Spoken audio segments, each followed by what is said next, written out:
Why is it the case that having this conversation is so unpopular on the internet and immediately gets thrown the right-wing, conservative, misogyny, the fascism? Why do those arguments get thrown around so quickly?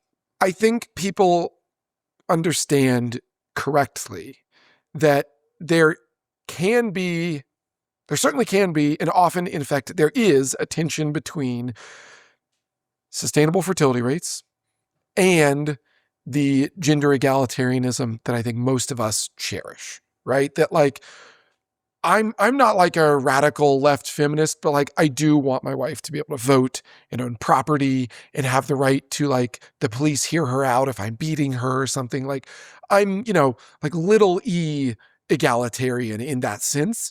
And a lot of people fear very sincerely. They say, well, I do worry about low fertility, but I would never say so publicly because, you know, I stand with women and the pronatalists want to force women to stay barefoot and pregnant in the kitchen.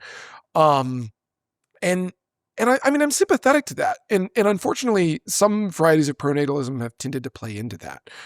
The reality is, and there's genuine tension. I mean, it is true that a lot of the most sexist countries in the world have the highest birth rates. It is true that within society, people with more traditional gender attitudes have higher birth rates. These are all true things. There's real tension between certain gender models and high fertility. Now, does it have to be intrinsic tension? Can we find a way through it to the other side? I hope so. And I think that's what you all have talked about as well, is that you want your progressive fins to be having kids so that their values can survive in the future too.